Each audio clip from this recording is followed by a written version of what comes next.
Listo. Creo que ya se escuchó la grabación, ¿verdad? Sí, así es.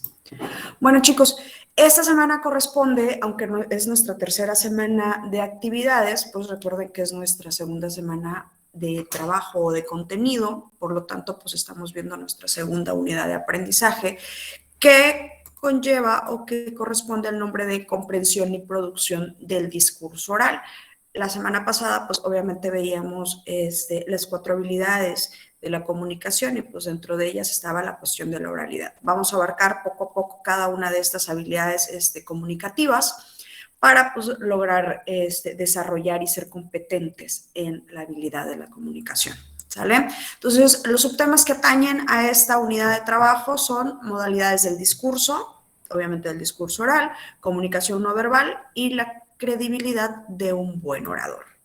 Antes de comenzar con el contenido, yo les decía que vamos a hacer aclaraciones pertinentes en cuanto a la actividad que ustedes tienen que entregar. Esta semana les toca entregar una actividad módul, así se denomina, que es una actividad entregable, es una tarea que ustedes van a realizar, van a guardar en un PDF y lo van a subir a la plataforma.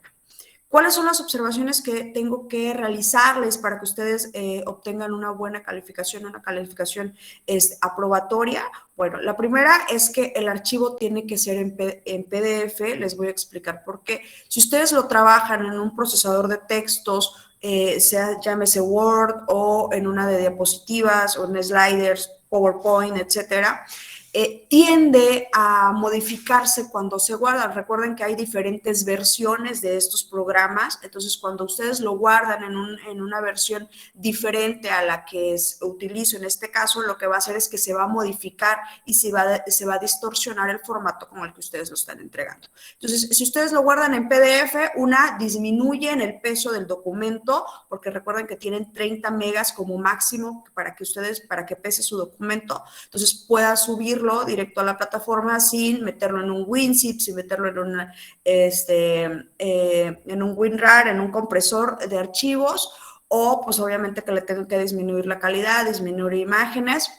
Entonces esto va a permitir que pues guardándolo en PDF, pues no se modifique el formato, la estructura que ustedes hicieron, 2, pues obviamente disminuya el peso del archivo y lo puedan subir con mayor facilidad sin utilizar ninguna otra herramienta.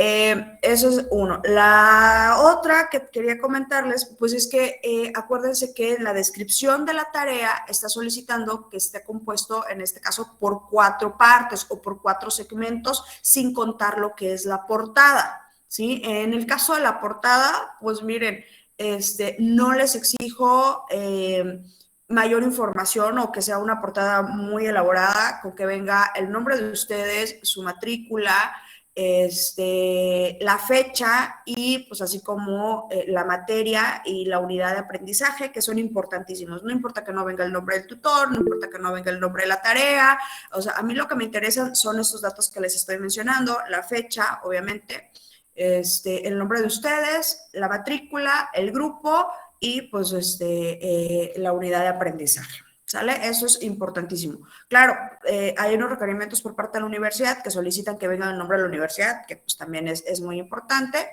pero pues ya queda a consideración de ustedes. Ese es en cuanto a la portada. Después de eso viene un apartado que les solicito que es introducción, ya de forma estructurada para el contenido del trabajo. Esto lo vamos a ver, contenido del trabajo, que es la introducción con un mínimo de 150 palabras. Esto tiene que ser, así se tiene que cumplir. Yo no lo mido por cuartillas, yo no lo mido por hojas, yo lo mido por palabras. En este caso, chicos, acá hay algo importante. Cuando ustedes solicitan o cuando se solicita un trabajo académico, cuando se miden por palabras, la extensión se mide por palabras, los artículos no cuentan. El, a, los, de, el, o sea, todos esos artículos, todas esas palabras que sirven para unión de textos no se cuentan. ¿Qué quiere decir? Que son 150 palabras que estructuran el contenido del trabajo, ¿no? En este caso, de la introducción y de la conclusión. Igual la conclusión tiene la misma extensión de contenido, 150 palabras mínimo, ¿sale? Esto es muy importante para mí. ¿De qué trata la introducción? Y esto es muy importante, muchachos, porque luego Es que, ¿qué es la introducción? ¿Qué es la conclusión? Bueno, la introducción es lo que nosotros pretendemos lograr con el trabajo.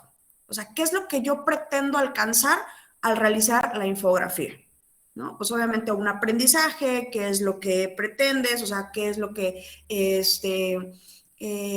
quieres alcanzar con esta infografía, ¿no? Pues demostrar un contenido, demostrar un aprendizaje, explorar algunas herramientas, algún contenido, X cosa, ¿no? A eso se refiere la introducción. Adelantito de la explicación viene ahí precisamente qué es lo que se pretende. Y la conclusión es lo que tú alcanzaste a hacer o cuál es lo que tú lograste alcanzar con el trabajo. Bueno, pues ya con la conclusión dices, ok, una vez realizado la infografía, pues me doy cuenta que la comunicación no verbal, o sea, lo que tú lograste aprender del trabajo, ¿sale? Entonces, o del contenido, por decirlo así, al realizar la actividad. De eso se trata la conclusión y de eso se trata la introducción.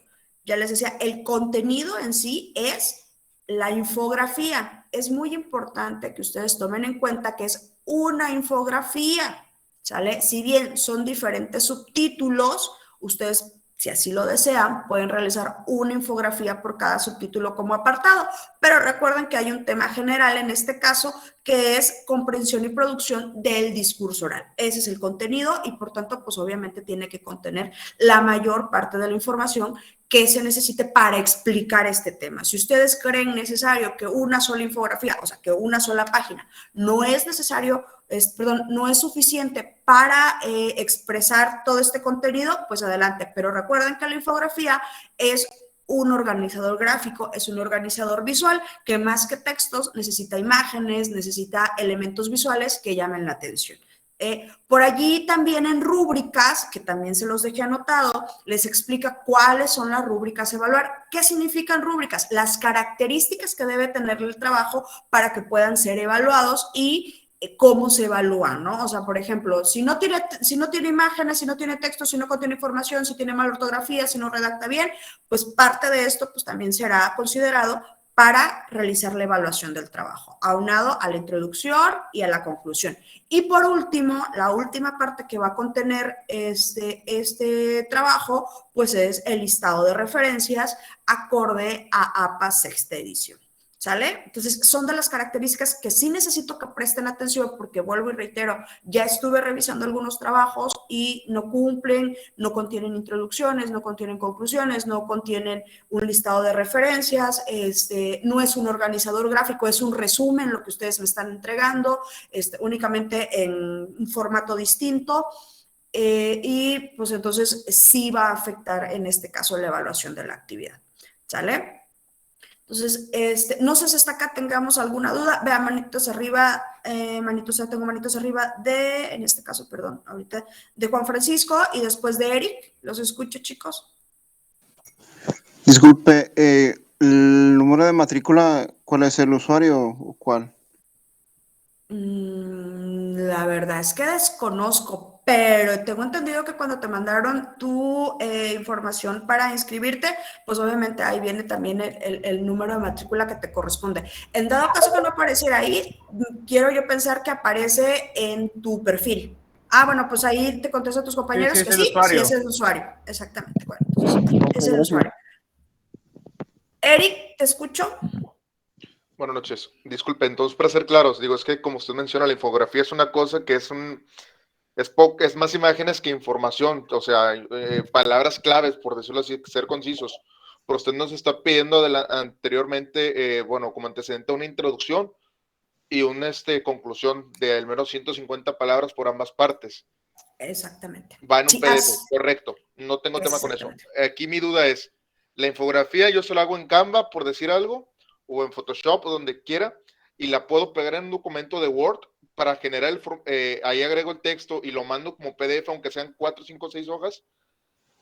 Digo, sí. por el largo de la introducción y del desarrollo final. O Sí, sea, no hay tema sí, por eso, porque digo, no si hay nos vamos a la problema por palabra eso. infografía, pues es eso, ¿no? Pues imágenes con poco texto que den una idea general. Exactamente, así es. Incluso si tú consideras que esto es también, qué bueno que haces mención de esto, si tú consideras, por ejemplo, que al pegar la imagen, al descargar la imagen y pegarlo en un procesador de textos, no tiene el tamaño suficiente o no, Es que va a perder incluso, calidad. ajá, exactamente, que pueda perder calidad y lo estás trabajando en otra herramienta digital, ya sea Canva, ya sea Geniali, ya sea Prezi, o sea, cualquier otra. Puedes dejarme el enlace, no tengo ningún problema, hazme la introducción, en la parte de que es la infografía, me dejas el enlace y luego me vuelves a dejar la conclusión, las referencias, y yo voy a entrar directamente al enlace que tú me estás dejando de la infografía para yo poderla revisar. Yo no tengo problemas en que me puedan dejar el enlace para que no batallen a la hora de... ¿Perdón? Entonces dejamos nada más la introducción, el hipervínculo o link y posteriormente se me fue el nombre. La conclusión. La conclusión y la referencia, exactamente. Lo pueden hacer de esa manera, yo no tengo ningún problema, lo puedo revisar. Ojo, nada más un favor, cuando peguen los enlaces y cuando coloquen los enlaces, yo sé que, por ejemplo, Canva, yo sé que, por ejemplo, Geniali, Prezi, pues si no pagas, te obliga a tener una cuenta pública, ¿no? Y cualquiera que revise el enlace, pues lo va a poder ver. Pero, sin embargo, aquellos que trabajen, por ejemplo, con Slider, que trabajen o que lo pongan en un Dropbox, que lo pongan en un Drive, que lo pongan, fíjense, por favor, que la configuración sea abierta para que yo lo pueda revisar, ¿sale? Si lo ponen como privada o si lo ponen como restringido, no lo voy a poder ver, obviamente, y pues eso de estarles mandando mensajitos, los atrasa a ustedes, me atrasa a mí, y pues de repente no leen por allí las retroalimentaciones y se vuelve un cuento de nunca acabar, porque pues para mí yo ya revisé o ya califiqué porque pues no lo pude ver, y oiga maestra, sí lo hice, sí, pero pues no pude ver el archivo, entonces para mí pues no es una tarea entregada, ¿sale? Correcto, gracias. Por allí tengo manito de Unidos en una nueva vida. Hola. Hola, hola. Buenas noches. Tengo una duda, profesora. Bueno, en los puntos a tratar de la tarea es comunicación no verbal. Mi duda es, ¿puedo ocupar o asentar en la tarea lo que es cuerpología y gesticulaciones? ¿A De eso hecho, va? sí, de hecho ahorita precisamente, me comentaba una compañera tuya a inicio de clases que ella decía, es que estoy buscando el material o la presentación y no aparece. Como quiera, vuelvo y reitero, es importante que ustedes lean los contenidos y las bibliografías que se les deja. ¿Por qué? Porque recuerden que todos nos basamos en la bibliografía básica, y en la bibliografía básica, cuando habla de comunicación no verbal, habla precisamente del paralenguaje, habla precisamente de la kinestesia, que son utilizaciones de herramientas o elementos no verbales que comunican algo, que es precisamente lo que tú decías, la gesticulación, los gestos, los movimientos, etcétera, ¿no? Que es su nombre correcto, es kinestesia. Qué bueno que lo mencionas y lo pones como ejemplo. Lean un poquito, por favor, la bibliografía, que esto les va a dar rumbo sobre lo que es el contenido de lo que ustedes tienen que hacer en sus trabajos. De todas maneras, les voy a colocar la presentación que veamos hoy, se las voy a colocar en el aula para que ustedes lo revisen y se vayan orientando un poquito más en cuanto a lo que es el contenido de la bibliografía básica. ¿Sale? Gracias. Perdón, en esto también entraría lo del LSM, el lenguaje de señas mexicanas, o braille, o digo, ya que es no verbal igualmente. Sí, aunque no está de forma específica, todo aquello que tiene que ver con expresión corporal, movimientos corporales, gesticulaciones, movimientos, es comunicación no verbal. Correcto.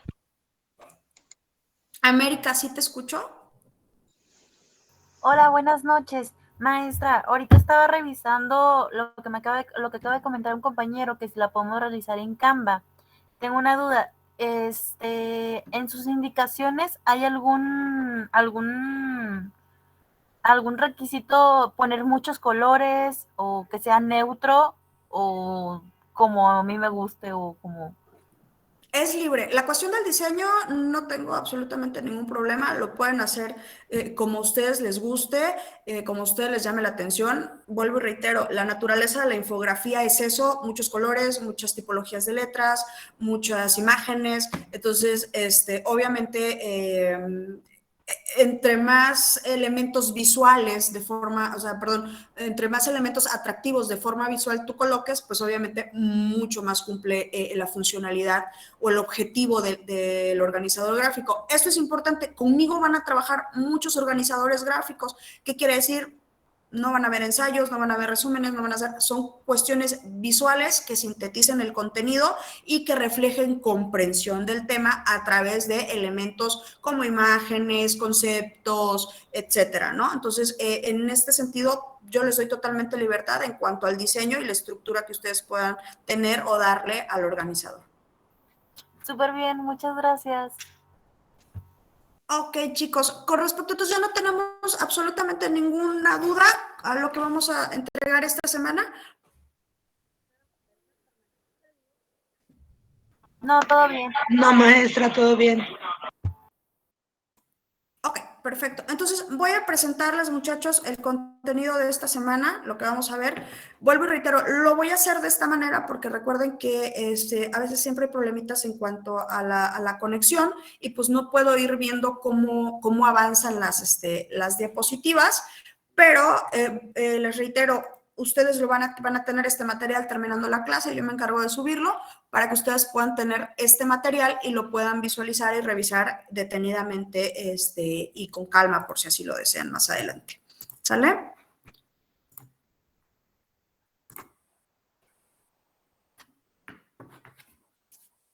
Ok, ¿me dicen por favor si ya lo pueden visualizar? Sí, ya. Sí, maestra. Ok, perfecto. Entonces, como platicábamos en un inicio, vamos a abordar 3 subtemas sobre la comprensión y producción del discurso oral. Uno de ellos es precisamente las modalidades del discurso, luego la comunicación no verbal y la credibilidad de un buen orador. Recuerden que en este caso, un orador, vamos a denominarlo de esta manera, es como la culminación o el desarrollo de estas habilidades de forma efectiva, ¿no? ¿Cuáles habilidades? Pues de la comunicación oral, de la cuestión del discurso oral. Y todos estos elementos como la comunicación no verbal, las modalidades del discurso y todos estos elementos orales van a verse reflejados precisamente en la capacidad que tiene un orador de desarrollar un discurso. Llamémosle discurso no solamente a la cuestión oral, a no solamente este texto oral que nosotros podemos hacer, le vamos a llamar también discurso aquello que nosotros pudiéramos tener de forma escrita, aunque de forma puntual, cuando hablamos de oralidad, pues obviamente es todo lo que decimos y se expresa a través de la voz. ¿Sale? Bueno. Modalidades del discurso oral. Vamos a trabajar comunicaciones interpersonales. Acá es muy interesante. La comunicación interpersonal se da aquella o es aquella que se da de una persona a otra. ¿Por qué? Porque también existe la comunicación intrapersonal, este discursillo que nosotros tenemos, estas pláticas interiorizadas que nosotros tenemos, también son válidas, pero esas se conocen como comunicación intrapersonal. Todo aquello que se externa, todo aquello que sale de nosotros y que va dirigida a otra persona, a otro ser humano, incluso a un grupo de personas pequeño o grande, se conoce como comunicación interpersonal. ¿Sí vamos bien hasta acá?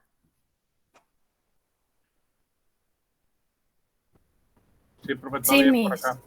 Ok, muy bien. Entonces, dentro de este subtema vamos a ver 3 partes, que es el proceso de la comunicación en grupos pequeños y la comunicación pública. Mientras que en la parte de la comunicación no verbal vamos a ver estos elementos que mencionábamos hace rato, que es la kinésica o la kinestesia, ¿sí? La proxemia o la proxémica, el paralenguaje, así como otros elementos de comunicación no verbal que aunque no están definidos, sí son importantes para lograr dar un mensaje asertivo. Y por último, la credibilidad de un buen orador, pues entre ellos el conocimiento del tema, el aprender a escuchar, porque el hablar correctamente va a depender también del escuchar correctamente y de la reputación que éste debe tener para ser considerado un buen orador. ¿Vamos bien hasta acá, muchachos? Sí, Miss. Sí. Sí, así es. Perfecto, muchachos. En el proceso de la comunicación, esto ya nosotros lo hemos visto. Hay modelos de procesos comunicativos y entre ellos creo que hemos visto esta parte o conocemos alguno de ellos precisamente cuando nos mencionan o se nos menciona algunos elementos. ¿Alguien conoce algún modelo? ¿Alguien ha visto algún modelo? ¿Alguien sabe de los elementos que contienen estos modelos?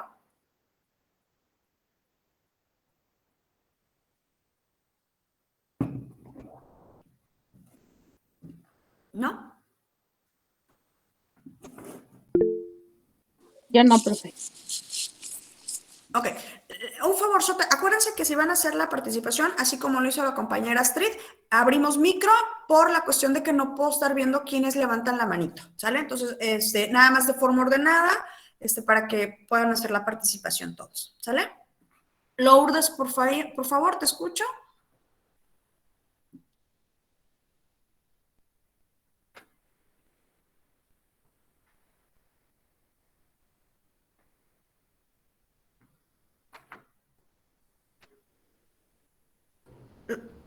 Como que no pudo hablar, tuvo algún problema ahí con la cámara. Con la cámara. Ok, perfecto. Bueno, vamos a platicar de esto. Creo que los procesos o el proceso comunicativo, sí nosotros tenemos noción de ellos. Y se acuerdan que yo, bueno, por lo menos de mi persona, recuerdo que este proceso comunicativo me lo enseñaban desde la primaria, cuando nos decían que hay un emisor, que hay un receptor, que hay un mensaje, que hay un canal. ¿Sí se acuerdan de esa parte, verdad? Sí. Sí. Bueno, Sí. pues los procesos o el proceso comunicativo no está lejos de entenderlo. La materia tal cual o todos estos procesos comunicativos, así como las habilidades, no están exentos de su conocimiento o de su práctica diaria. Esto es importante que ustedes lo entiendan. Simplemente nosotros lo que vamos a hacer es abundar un poquito en la cuestión teórica para precisamente dominar estas habilidades. Pues todos hablamos, todos platicamos, todos nos comunicamos, ya sea de forma escrita o ya sea de forma oral. Entonces, nosotros lo único que vamos a hacer es conocer, adentrarnos un poquito más en la teoría y saber cómo funciona para entender precisamente en dónde nosotros estamos fallando en nuestros procesos comunicativos. Y bueno, les mencionaba que el modelo comunicativo pues parte precisamente de esto que a nosotros nos enseñan desde muy chiquitos, que para nosotros podernos comunicar con alguien, primero, ¿qué necesitamos? Alguien que recibe ese mensaje, ¿verdad? También alguien que emite ese mensaje. ¿Sí? Y después, conforme íbamos avanzando, pues nos iban explicando un poquito más de qué consistía o cómo consistía cada uno de los elementos, porque ya después no solamente se quedaba en el emisor, en el mensaje y en el receptor, ya después nos iban explicando que había un canal y que pues dentro de ese canal debían tener ciertas características para que el mensaje fuera tanto recibido como emitido con la mayor fidelidad y con la mayor eficiencia posible. Esto es importante que nosotros lo aprendamos, muchachos. Para que el proceso comunicativo sea efectivo, que esa es la palabra, es importante respetar estas características. Nosotros lo que buscamos es que el proceso de comunicación que nosotros comenzamos o que nosotros tenemos sea efectivo. ¿Y qué quiere decir con que sea efectivo? Que lo que nosotros decimos, que nosotros emitimos como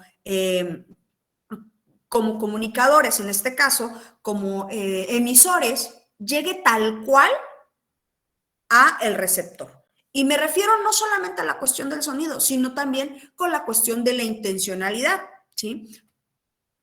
Muchas veces nosotros tenemos problemas de comunicación porque decimos las cosas como realmente queremos decirlas, pero la intención, ¿sí?, no es la que nosotros buscábamos, o en nuestro receptor no entiende esta intención que nosotros tenemos, y para ello necesitamos conocer cuáles son las características que intervienen precisamente en la eficiencia de nuestro proceso comunicativo. ¿Vamos bien, muchachos? Sí. Así es, profe. Ok. Por naturaleza el ser humano es un ente social, es un ente que ha trabajado en este proceso comunicativo, que ha trabajado en este proceso cultural social que nosotros tenemos. Si bien recuerden que las civilizaciones han avanzado precisamente en el desarrollo que han tenido sus sociedades. ¿Y cuál es la base de la sociedad o cuál es la base de cualquier relación, muchachos? A ver, dígamelo. La comunicación. Exactamente, la comunicación. La comunicación. Muy bien. ¿Y por qué es la base precisamente de una sociedad o de una relación social? Llámese como se llame esa relación, amistad, de pareja, de trabajo, cultural, porque pues podemos expresar nuestras ideas, podemos expresar nuestros sentimientos, nuestro sentir, nuestros pensamientos, y tiene que ser o tiene que llegar tal cual a quien lo va a recibir. Y es aquí donde nosotros podemos crecer, porque bueno, pues yo puedo decir, la manzana es roja, pero por allí alguien puede decir, sí, es roja y es dulce, y vamos complementando estas ideas para crecerlas al final de cuentas. Y lo que se busca en una sociedad es eso, que de forma conjunta, que de forma comunitaria, nosotros podamos crecer todos los integrantes de este grupo social. ¿Sí vamos bien? Sí, mi. Sí, maestra. Sí. Sí, maestra. Y Linares hace precisamente hincapié en esta parte, ¿no? Porque nos dice que no solamente que la comunicación precisamente es muy importante en la vida humana, a través de ella, pues obviamente se han desarrollado la cantidad de elementos que componen una sociedad. Ya se hace tecnología, cultura, ciencia, arte, idiomas, educación, valores y este proceso de humanización que nosotros tenemos. Entonces, no podemos dejar de lado la comunicación como un proceso o como un elemento básico para el desarrollo de la sociedad. Y entonces, para que nosotros entendamos cómo se da la comunicación, vamos a ver dos modelos. El primero, que es el de Shannon y Weber, que fue propuesto en 1949, que habla precisamente de todos estos elementos que mencionábamos hace rato. Una fuente, un transmisor, un canal, un receptor y un destino. Si ustedes se fijan, se van incluyendo más elementos. Sin embargo, el proceso comunicativo es exactamente el mismo, ¿no? Acá una de las características importantes que tiene el modelo de Shannon y Weber y que es de lo más rescatable, no quiere decir que todo lo demás no lo sea, simplemente que existen elementos que a veces lo vuelven más complejo, es precisamente la fuente de ruido. Esto es muy interesante porque, y no hablamos de ruido como la cuestión de sonido, no hablemos de ruido como este sonido que nos llega a interrumpir, sino vamos a hablar de ruido, aquellos elementos que no permiten que el mensaje llegue con la fidelidad y con la eficiencia que nosotros queremos a nuestro receptor, ¿sí? Una situación, un elemento físico, un elemento de mensaje, etcétera, por decirlo de alguna manera. Nosotros tenemos una fuente, un transmisor, un canal, un receptor y un destino. ¿Alguien me podría dar un ejemplo de una fuente de ruido? No hablemos de sonido, hablemos de una fuente de ruido, algo que interviene para que el mensaje no llegue tal cual fue producido al receptor. ¿Alguien me quería dar un ejemplo de eso? Como por ejemplo un zumbido. Podría ser un zumbido, pero hacíamos la aclaración que un ruido en este caso no es de forma específica un sonido. Si bien es un elemento que interviene, no todos los sonidos van a hacer ruido. ¿Sí me estoy dando a entender? Sería Sí. un tercer personaje en la conversación que cambia alguna palabra. Exactamente, un tercer Sería personaje. una distracción. Una distracción, exactamente. ¿Qué más?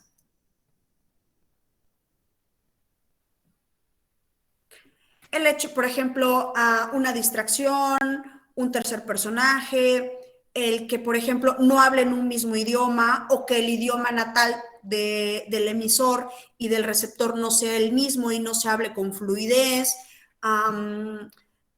Sí conocen a Cantinflas, ¿verdad? Sí. Sí, Ok. perfecto. Lo que él hace cuando habla, ese verbo cantinflear, que es un verbo, eso es un ruido, porque bien, tiene una fuente, tiene un transmisor, hay un canal, hay un receptor y tiene un destino. Sin embargo, esa acción que él hace de cantinflear, de no ser tan explícito en su mensaje, de no ser tan tan efectivo a la hora de emitir el mensaje, se vuelve un ruido. ¿Sí vamos bien hasta acá? Sí, maestra. Sí, maestra. Entonces, por eso les aclaraba y les decía en un inicio, un ruido en este caso no específicamente es un sonido que interviene en el proceso de la comunicación. Vamos a llamar ruido a todos aquellos elementos que puedan interferir en la eficiencia de este proceso comunicativo. ¿Vamos bien hasta acá, chicos? Sí, maestra. Ok.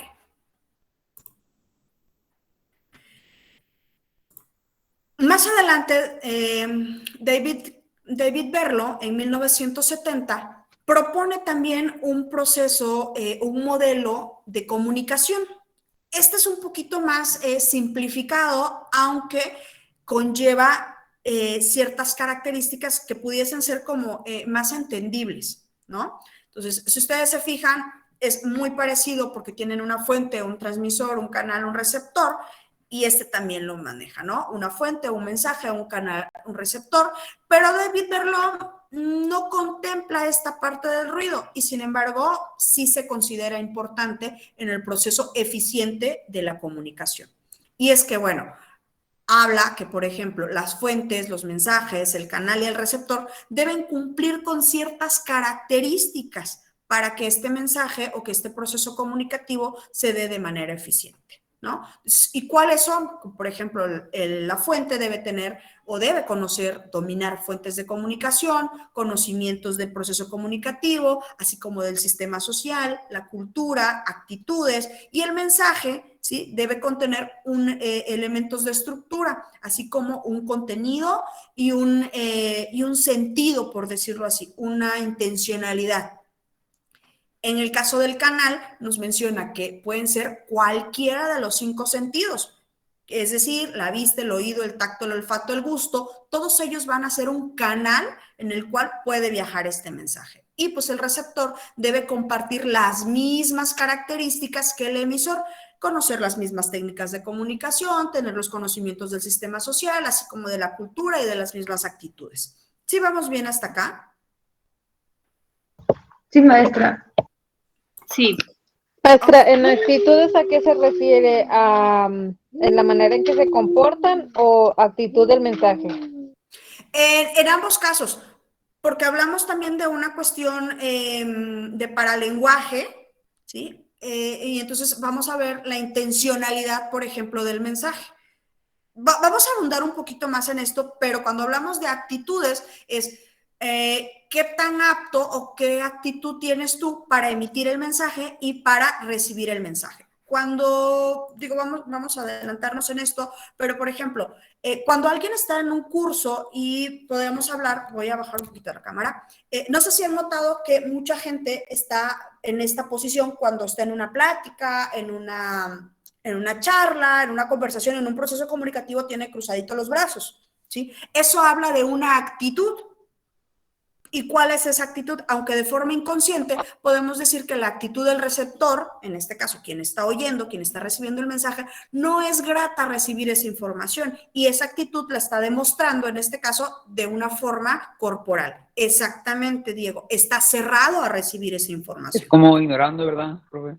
Ajá, es una negación a recibir la información. Entonces, a eso se refiere con las actitudes y obviamente también quien emite el mensaje debe conocer y debe dominar estas actitudes. Muchas veces tenemos ciertos elementos sociales, ciertos problemillas, ciertos elementos que pueden interferir en tu proceso comunicativo y tú debes de tener una actitud correspondiente al mensaje para que pues llegue tal cual. ¿Sí? De repente un ejemplo, nos enojamos en el trabajo y llegamos molestos a la casa, ¿no? Y entonces empiezas a tener una voz rígida, a no ser expresivo de forma corporal. Entonces hay una actitud en tu mensaje y todos dicen, bueno, pues estás enojado acá en la casa o porque estás enojado conmigo. No, no estoy enojado contigo, pero pues estás serio, no sonríes, no contestas, no esto, no lo otro. Aunque el proceso comunicativo que tú estás dando con otra persona es diferente, traes actitudes que reflejan este comportamiento, ¿sí? Que estás molesto, que no es agradable, etcétera. Y pues obviamente viceversa, ¿no? También no solamente del emisor, sino también del receptor. ¿Vamos entendiendo esta parte? Sí, maestra, gracias. Ok. Bien, ¿vamos bien entonces, muchachos? ¿Tenemos alguna duda? No, todo bien. Ok, muy bien. ¿Qué decíamos? Vamos a tocar temas como la comunicación interpersonal. Ya decía, la comunicación interpersonal es aquella que se da o que se externa fuera de nosotros. Esto que nosotros hacemos, y es muy importante recalcarlo, cuando nosotros tenemos una comunicación intrapersonal, es correcto. O sea, no quiere decir que porque hablemos nosotros con nosotros mismos o interioricemos ciertas pláticas, quiere decir que estemos malitos de la cabeza. Psicológicamente, emocionalmente es correcto y es viable. ¿Por qué? Porque recuerden que también nosotros necesitamos platicar con nosotros mismos, hablar con nosotros mismos, dar nuestro proceso comunicativo de forma intrapersonal. ¿Sale? Entonces, pasando a esto, decimos también que aquella comunicación que se da fuera de nosotros, que lo podemos externar, se da de manera intrapersonal. Acuérdense, perdón, interpersonal. Intra es dentro, inter es fuera. ¿Sale? Sí, Miss. Vamos a hablar o vamos a clasificarlo en dos partes. Comunicación en grupos pequeños y la comunicación pública. La comunicación de grupos pequeños no se da más o no se debe dar de más de 8 personas. ¿Sí? De 2 a 8 personas vamos a considerarlo una comunicación de grupos pequeños. Más de 8 personas lo vamos a considerar como una comunicación pública. ¿Sí vamos bien? Sí. ¿Cuáles son las características o cuáles son los elementos que debemos de tomar en cuenta para esta comunicación en grupos pequeños? Bueno, la primera es que al ser muy pocos integrantes, pues obviamente tenemos un mismo objetivo o una misma meta, o por lo menos el tema que estamos platicando es el mismo, ¿no? Tenemos una retroalimentación en niveles verbales y en niveles no verbales. ¿Qué quiere decir esto, muchachos? Aunque no se da de lleno con nosotros, cuando nosotros estamos platicando con un grupo reducido, podemos escuchar las respuestas que tenemos o las interacciones que tenemos con el resto de nuestros compañeros, ¿no? Y es mucho más fácil porque pues sí podemos escuchar o sí podemos alternar este proceso comunicativo en 8. Muy diferente, por ejemplo, a lo que pudiéramos hacer con un grupo de 30 o de 40 personas. Todos queremos participar, se vuelve un ruido y entonces nadie entiende de este proceso comunicativo o del tema que estamos hablando. Así también, si somos pocos en este proceso de comunicación en grupos pequeños, podemos observar estas actitudes que mencionábamos hace rato, las caras, los gestos, las posiciones, las reacciones que ellos pueden tener hacia un comentario o hacia un mensaje que nosotros podamos tener. ¿Sí? Son como de las ventajas que nos ofrece tener una comunicación en grupos pequeños. ¿Qué más? Se dan de forma informal o en contextos formales, perdón, la mayoría se da en contextos no formales, pero cuando se dan en contextos formales, por lo regular se consideran mesas redondas o paneles de participación. ¿Cuándo se dan más estos? Por lo regular en charlas familiares, en charlas de amigos, cuestiones un poquito más informales. Pero sin embargo, esto es importante nosotros poderlos trabajar en nuestros núcleos familiares, en nuestros núcleos sociales. ¿Por qué? Porque va a fortalecer precisamente el desarrollo de la comunicación. Cuando nosotros aprendemos a desarrollarnos, a dominar esta comunicación en grupos pequeños, va a ir fortaleciendo de alguna manera esta habilidad comunicativa que nosotros tenemos. ¿Por qué? Porque de alguna manera, si estamos o desarrollamos este proceso comunicativo con nuestros grupos sociales de mayor confianza, como lo son la familia, pues cuando nosotros lo queremos desarrollar con grupos un poquito más grandes o con grupos sociales que no hay tanta familiaridad, pues también va a ser un proceso no fácil, pero sí con el que estamos un poquito más adaptados y más familiarizados. Además de que esto permite precisamente la transmisión de culturas o de herencias culturales como tradiciones, valores, orígenes, normativas, etcétera.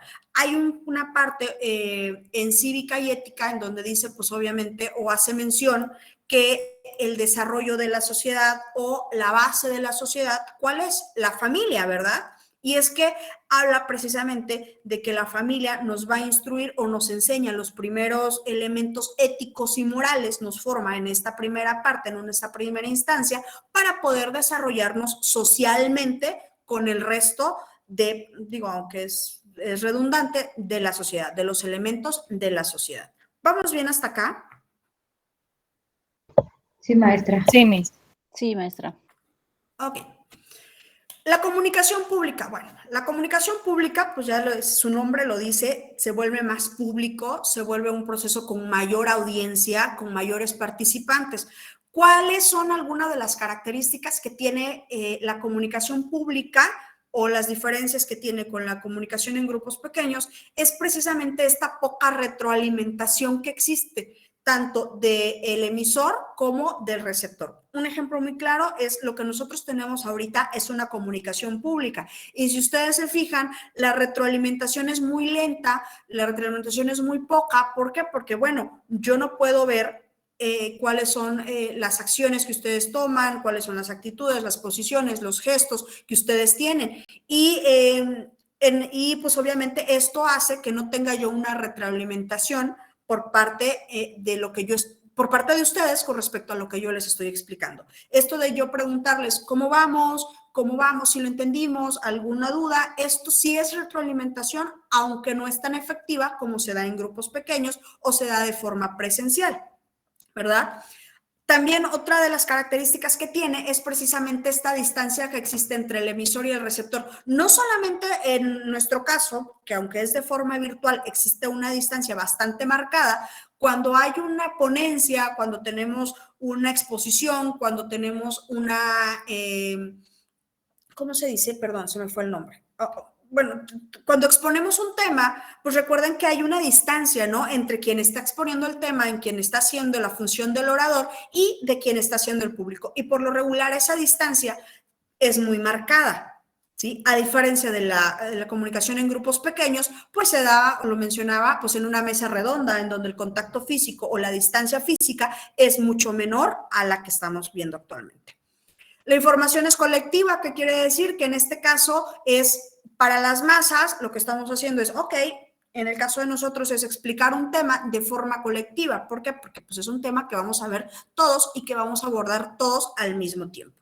La estructura, pues obviamente tiene que ser planeada. Un ejemplo de ellos es precisamente esto que yo estoy haciendo, de tener una presentación, de tener un guión, de haber preparado el contenido y pues obviamente es mucho más estructurada que una plática que se da entre conocidos, entre familiares, entre grupos de trabajo, en donde la espontaneidad de la información pues se da con mayor frecuencia, ¿sí? La manifestación no verbales en grupos, grupos que es aplausos, ovaciones y esta parte, o sea, cuando terminan una ponencia, cuando termina un discurso, pues existen estas partes de expresiones no verbales que se dan de forma masiva, como los aplausos, las ovaciones, los abucheos, las respuestas, ¿sí?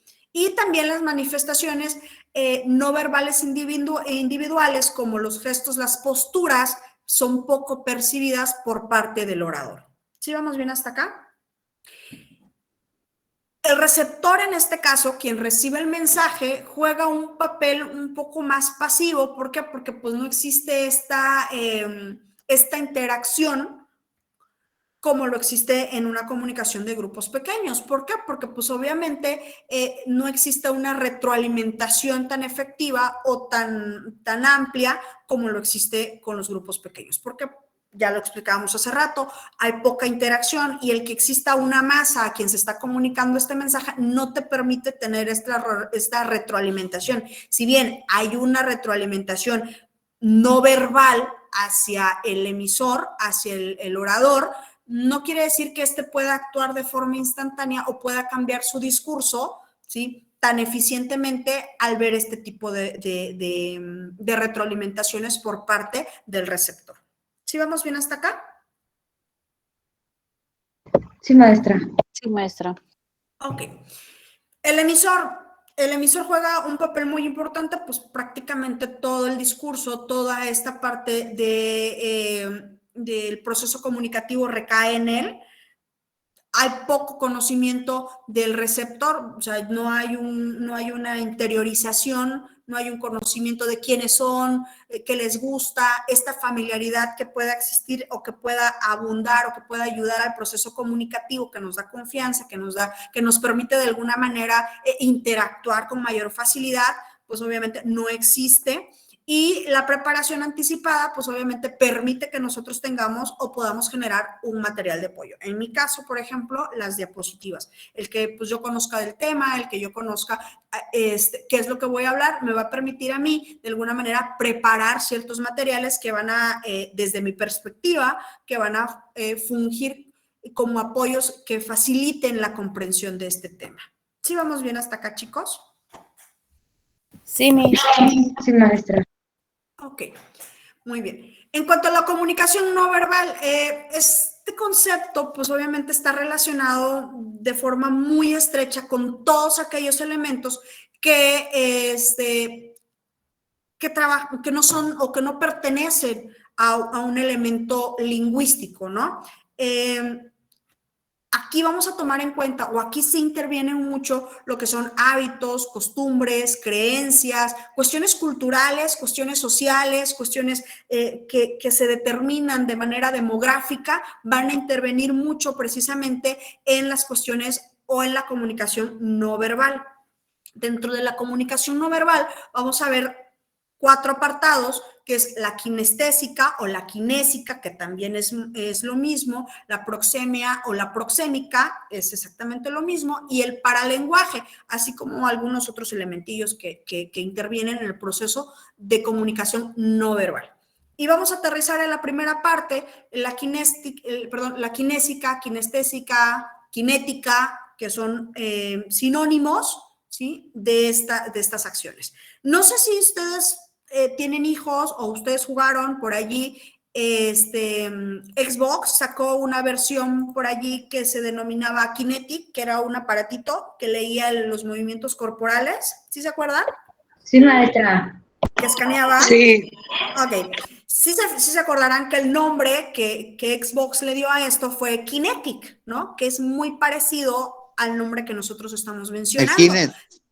Ajá, exactamente, Kinetic, bueno, pues está muy relacionado. Y es que precisamente habla de cómo se leen los movimientos del cuerpo, ¿no? Cómo está relacionado con cómo nos movemos y cómo se lee esta parte, ¿sí? De allí viene este nombre, de allí se utiliza este nombre y pues es como una funcionalidad muy parecida, ¿no? Acuérdense que leía, te escaneaba y pues obviamente leía y repetía tus movimientos, en este caso nada más que de forma virtual, lo trasladaba a un videojuego, ¿verdad?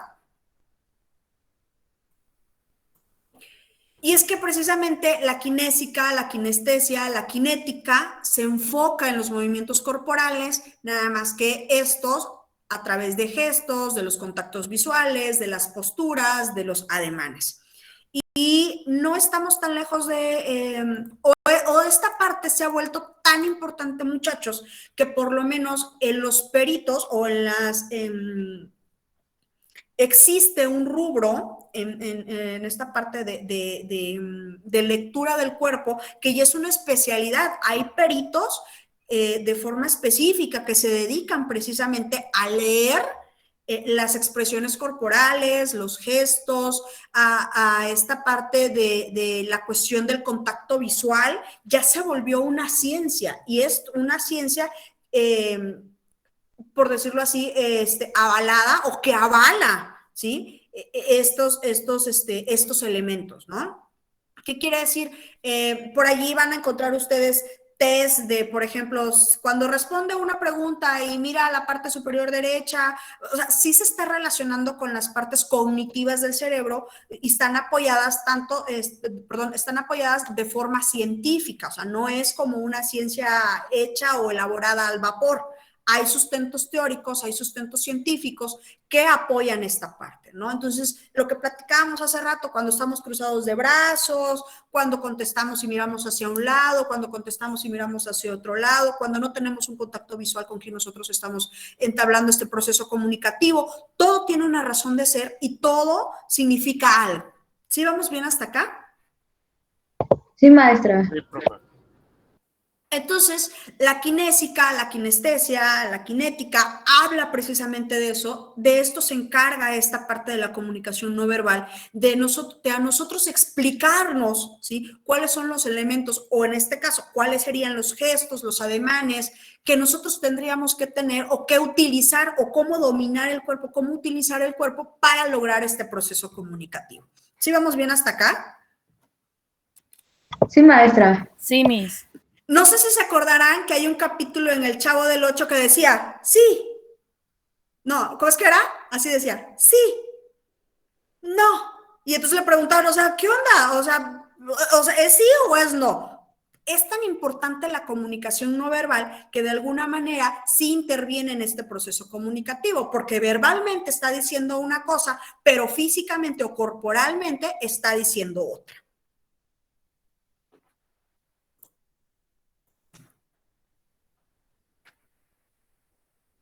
En el caso de la proxemia o de la proxémica, es precisamente esta relación que tenemos nosotros con el uso y la percepción del espacio personal y del espacio social que nosotros tenemos. ¿Qué quiere decir? ¿Cómo nosotros utilizamos este espacio? Cuando nosotros tenemos a alguien conocido, cuando nosotros tenemos a alguien con el que tenemos una relación estrecha de forma íntima, no nos sentamos a 2 metros de él, nos sentamos aquí pegadito, llámese hijos, esposos, mamá, papá, novio, como tú lo quieres llamar. Cuando tienes una relación estrecha, pues a ti no te incomoda que esté sentado al lado tuyo, ¿o sí? No. No. No, ¿verdad? Aquellos que usamos transporte, aquellos que, exacto, para nada, por el contrario, si se te sienta del otro lado, ¿y qué? ¿Estás bravo? ¿Estás enojado? ¿Por qué no estás aquí al lado? Porque estamos acostumbrados a que el espacio, el uso de nuestro espacio es muy corto. ¿Qué sucede, por ejemplo, cuando utilizamos el transporte público y alguien como que se nos pega, nos sentimos incómodos, ¿verdad? Como cuando tienes a alguien aquí al ladito, aquí al ladito, aquí al ladito, es hasta incómodo para ti. ¿Por qué? Porque pues no existe esta relación, esta íntima relación que nosotros tenemos social con esa persona. No lo conocemos. En nuestra vida lo hemos visto. Y que esté pegado aquí, untado al lado tuyo, es incómodo. De eso precisamente trata la proxémica. Cómo el uso de los espacios, ¿sí?, este distanciamiento que nosotros tenemos corresponde precisamente a cómo nosotros vamos a comunicarnos o cómo nos sentimos a la hora de comunicarnos. ¿Sí vamos bien hasta acá? Sí. Sí, maestra. Sí, Miss. Ok. El paralenguaje son todos aquellos conjuntos de elementos no verbales que intervienen en la voz. ¿Cómo? Sí, las acentuaciones, los tonos, las pausas, el volumen, todos estos elementos que intervienen y que le dan un significado al mensaje, ¿sí? Yo se los mencionaba la sesión pasada, muchas veces un mismo mensaje, o sea, un mismo texto que se lee de 3 maneras o que se pronuncia de 3 maneras diferentes, tiene 3 significados diferentes, ¿sí? Y por último, en esta parte de otros, aunque no es menos importante, pero a lo mejor no abunda tanto o no afecta tanto en los procesos de comunicación no verbal, que son los sentidos, las vestimentas, así como los accesorios o el uso de colores en el momento de nosotros vestirnos, de utilizarlos, también comunican algo. ¿Sí? ¿Vamos bien hasta acá?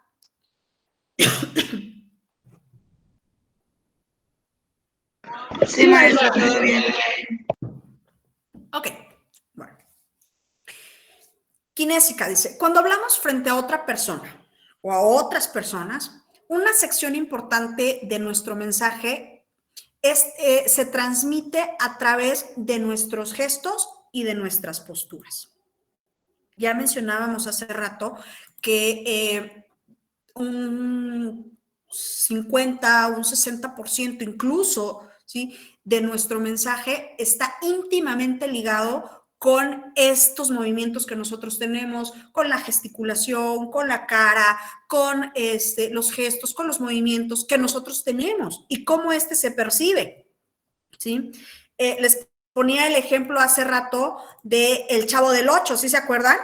Que decía, no, sí, o sea, verbalmente está diciendo algo. A ver, espérame, si verbalmente te estoy diciendo algo, ¿por qué no le crees a lo que yo te estoy diciendo? Porque físicamente, corporalmente, yo te estoy dando otro mensaje, ¿sí? ¿Vamos bien hasta acá? Sí, Sí, maestra. Sí, maestra. Todo bien. A ver, ¿cuántas se identifican con esto? Estás con tu novio, pareja, alguien, y estás así. ¿Estás enojada? No. ¿A quién le crees? ¿A los gestos o a lo que estás respondiendo? A lo que... a los gestos. A los gestos, ¿verdad? ¿Y estás enojada? No. ¿Segura? Sí. ¿Y estás enojada o estás enojado? ¿Sí o no? Entonces, ¿qué quiere decir esta parte? Que la parte kinestésica, que la parte corporal sí influye muchísimo a la hora de nosotros hacer el proceso de comunicación. Entonces, para que nosotros podamos desarrollar un proceso de comunicación efectivo, es importante que coordinemos lo que nosotros decimos con lo que nosotros expresamos de forma corporal. ¿Sí vamos bien hasta acá? Sí, todo muy bien. Sí, maestra, todo bien, gracias. Ok. Ya decíamos, es el manejo adecuado. Bueno, ¿cuáles son los elementos que nosotros como futuros buenos oradores debemos tomar en cuenta a la hora de dominar este proceso no verbal en la kinestesia? Bueno, el manejo visual es importantísimo. Nosotros debemos dirigir esta mirada hacia la audiencia de forma general, no con una persona en específica, sino de forma general. ¿Por qué ustedes creen que es importante que nosotros nos dirijamos a la audiencia y de forma visual hacia ellos? Para transmitir seguridad. Para generar un convencimiento. Para que tengan más ¿Qué más? atención. Prestar atención, Generar una impresión. generar una impresión. ¿Qué Para más? generar confianza. Que hay interacción con la audiencia. Exactamente, tener interacción con la audiencia para generar confianza, porque cuando tú ves a alguien a los ojos, ¿sí? Bueno, no a los ojos, pero cuando tú dices, ay, sí me está viendo, aunque no lo estás viendo de forma específica, que dices, ah, pues es que se está refiriendo a mí, me está hablando a mí, domina el tema, sabe de lo que está diciendo, demuestra seguridad. Si tú te escondes debajo de una hoja, debajo de un podium, debajo de algo, pues, no le intereso como audiencia. ¿Por qué? Porque es más importante leerlo, no está preparado, no conoce del tema. ¿Sí vamos bien? De alguna manera son mensajes que nosotros vamos enviando a nuestra audiencia. ¿Vamos bien hasta acá? Sí, maestra. Sí. Todo bien. Aquí viene esto que yo les decía. No leer el discurso. La lectura evita el contacto visual que la audiencia requiere. Y es que cuando tenemos a alguien que lee un discurso, ¿qué es lo primero que pensamos? No se preparó, no conoce del tema, no sabe hablar, está nervioso, un chorro de cosas, ¿no? Que va perdiendo, que va haciendo que el público o que nuestros receptores pierdan interés en lo que nosotros estamos diciendo. Una buena postura proyecta seguridad. Alguien que está parado de forma erguida, alguien que tiene una posición o una postura correcta, pues me está hablando que tiene seguridad en sí mismo. Y esto parece hasta como regaño de las mamás, ¿no? Párate derecho, no te encorves, no metas las manos en el bolsillo, saca las nalgas, mete la panza. Son elementos que aunque nosotros lo tomemos a relajo, incluso a veces como un regaño de, ay, es que mi mamá, son elementos que visualmente demuestran algo. ¿Sí? Cuando ves a alguien que camina derecho, bien de la vista hacia enfrente, que saca el pecho, que saca la pompa, que mete la panza, pues está seguro de sí mismo. De alguna manera está transmitiéndote un mensaje. ¿Sí vamos bien hasta acá? Sí. Sí, maestra. Sí, profe. No permanecer inmóvil. ¿Qué quiere decir con no permanecer inmóvil? A ver, ustedes díganme. O sea, estar Que moviéndote. Sí, tener lenguaje corporal al estar hablando. Sí, al hablar mover las manos o así. Hacer énfasis en alguna palabra que querramos resaltar para poder llevar el mensaje con más determinación. Cuando tú te apropias de tu espacio, cuando tú te apropias del espacio que tú estás utilizando para dar a conocer tu mensaje, ¿sí? Estás demostrando que tienes seguridad en ti mismo. El quedarte inmóvil, el no expresar, el no tener ademanes, el no tener gestos, el no moverte en el espacio, en el escenario, se vuelve soso tu mensaje, ¿no? Y de alguna manera, incluso de manera, ¿cómo se dice? Inconsciente, cuando tú te mueves, cuando tú te paseas, cuando tú mueves las manos, es parte de la interacción que tú tienes con quien está recibiendo el mensaje. Y entonces sí le llama la atención porque eres gestoso, porque mueves las manos, porque te mueves de un lado, te mueves del otro. Vuelves tu mensaje menos aburrido, ¿no? Entonces, pues es que ahora ya se paseó para acá, ahora ya se paseó para allá, y te están prestando atención a dónde te mueves, te estás prestando atención qué gestos pones, cómo mueves las manos, cómo mueves, etcétera, etcétera. Eso también permite que obviamente tu proceso de comunicación se vuelva más efectivo. Otra de las cosas es precisamente la correcta utilización del podium, la correcta utilización precisamente de no escondernos en el podium. A ver, espérame. El podium es una herramienta que te va a servir para que tú des a conocer un mensaje, ¿sí? Bueno, que te sostenga un libro, que te sostenga las notas, pero no quiere decir que va a ser tu muletilla, o sea, no te vas a poder esconder detrás del podio. ¿Por qué? Porque entonces volvemos a lo mismo, estás dando a conocer o estás dando un mensaje a tu audiencia de que no conoces el tema, de que no dominas el tema, que no tienes seguridad. Entonces, esta credibilidad que nosotros tenemos, porque vamos a verlo más adelante, esta credibilidad que nosotros tenemos como orador se va a ir perdiendo. Ese fulano, esa fulana, todo lo lee, ni se mira que conozca del tema. Escondida atrás del podio está, ni lo miro, ni supe quién era. Entonces, son elementos que van a intervenir en el proceso de comunicación.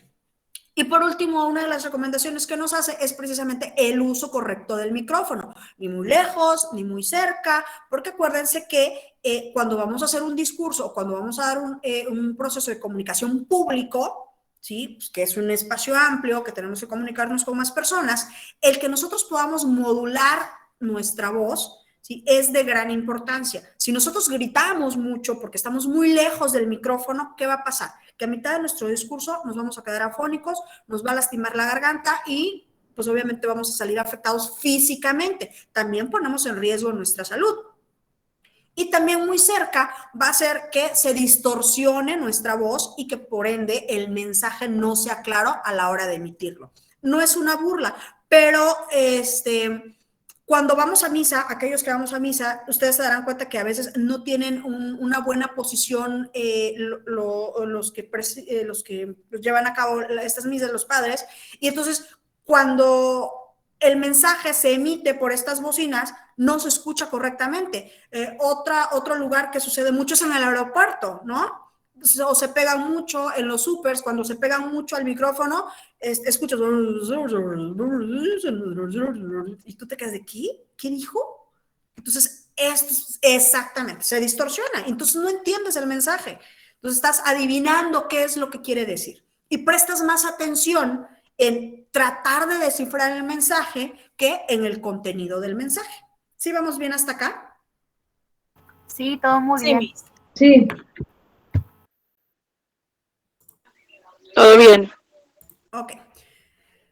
La proxémica. Bueno, la proxemia habla de 4 distancias.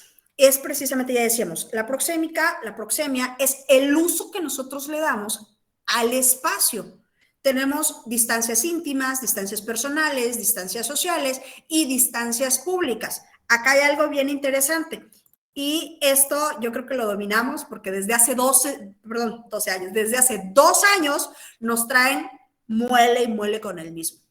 ¿Cómo se llama la distancia que nos piden para lo del COVID? ¿Sí se acuerdan? Metro y medio. Metros. Eran 2 metros, ¿no? Sí, 1,5 metros. Sana distancia, que sería distancia social. Exactamente. Tenemos un distanciamiento social. Nos dijeron, hay que mantener la distancia social. ¿Sí se acuerdan? Ese es el término correcto que han estado usando. Hay que tener una distancia social. Hay que respetar el distanciamiento social. ¿Sí se acuerdan? Que estos eran los conceptos que nosotros nos decían. Sí, maestra. Y nos proponían precisamente que fuera de 1,5 metros, 2 metros, más o menos, acorde a la situación. Y si ustedes se fijan, en la proxémica, aquí nos los dice, que el distanciamiento social o la distancia social va desde 1,20 a 3,60. Este es el espacio que debe haber entre una persona y otra para considerarse distanciamiento social, ¿sí? Ahora ya sabemos de dónde viene el distanciamiento social o la distancia social. No es algo que se inventaron, no es algo que se sacaron de la manga, ya existía, ¿sí? Adecuado o ad hoc a lo que nosotros estamos pasando ahorita, pero aquí es donde se da. ¿Y cuándo se da esto? Bueno, pues cuando tenemos entrevistas de trabajo, negocios, consultas, etcétera. Cuando bien tenemos una relación con la persona que nos habla, con la que nos vamos a comunicar, pero no es tan estrecha. A ver, sí te conozco, sí te he visto, sí voy a tener trato contigo, pero hasta ahí nos quedamos. ¿Sí vamos bien hasta acá? Sí, maestra. Sí, maestra. Okay. La primera se llama distancia íntima, que va desde los 0 a los 46 centímetros. Y pues obviamente que son estas personas allegadas, que ya decíamos, mamá, papá, hijos, pareja, novio, etcétera. Aquellos con los que no nos sentimos incómodo que esté aquí pegadito, pegadito, ¿sí? Esa es la distancia íntima. ¿Por qué? Porque tenemos esta intimidad con esta persona, tenemos la intimidad con quien nos vamos a comunicar, ¿sí? Después tenemos la distancia personal, que va de los 46 centímetros al 1,2 metros, que son para conversaciones personales. No nos llevamos tan de piquete de ombligo, pero sí hay una confianza, ¿sí? Y son estas instancias que nosotros podemos tener con un amigo, que podemos tener con alguien que tenemos una relación un poquito más estrecha sin llegar a intimar, o sea, a intimar en nuestra relación social. ¿Sí vamos bien hasta acá? Sí. Sí. Y la última que nosotros, digo, ya platicamos de la distancia social y por último Sí, maestra. la distancia pública, que la distancia pública por lo regular se da en este sentido cuando nosotros hablamos de forma pública con alguien más, ¿sí? Con que no tenemos una relación, que simplemente estamos dando un mensaje, que no tenemos por qué llevarnos con él, porque no tenemos que estrechar lazos con él. Es esto que nosotros estamos haciendo. Por lo regular se da en discursos, en ponencias, en exposiciones, cuando hay un emisor, hay un receptor, pero no hay una relación ni social, ni íntima, ni personal con este personaje. ¿Sí vamos bien hasta acá? Sí. Sí, sí. Ok. A ver, ¿quién me lee la primera frase? ¿Lo alcanzan a ver? Aquí donde dice paralenguaje. ¿Quién me lo lee? ¿Cómo se escucha? ¿Cómo amaneciste, vieja? ¿Cómo amaneciste, vieja? ¿Cómo amaneciste, vieja? Ajá. La segunda, ¿alguien me la lee, por favor?